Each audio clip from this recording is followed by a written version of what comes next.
नवरात्रि का पावन पर्व भक्ति और शक्ति का अद्भुत संगम है।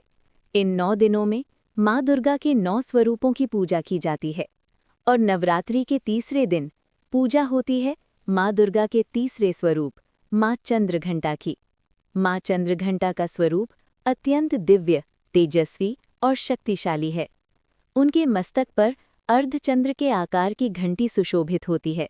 इसी कारण उन्हें माँ चंद्रघंटा कहा जाता है। माँ चंद्रघंटा सिंह पर सवार रहती हैं।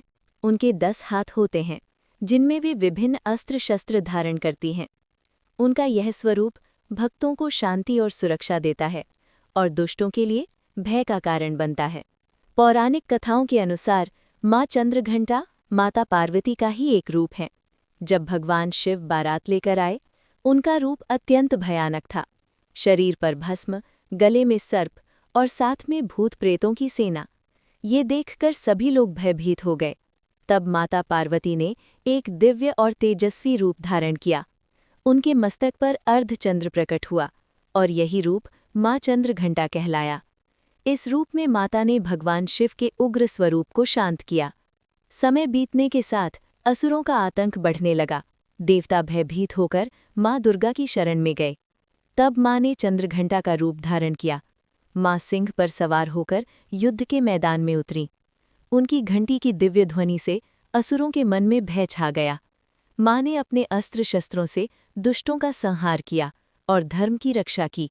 माँ चंद्रघंटा की घंटी सिर्फ एक आभूषण नहीं है, ये एक दिव्य शक्ति का प्रतीक है।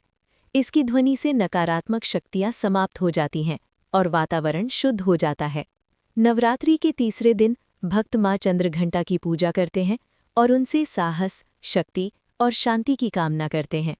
जो भक्त सच्चे मन से माँ की आराधना करता है, उसके जीवन के सभी भय और संकट दूर हो जाते हैं।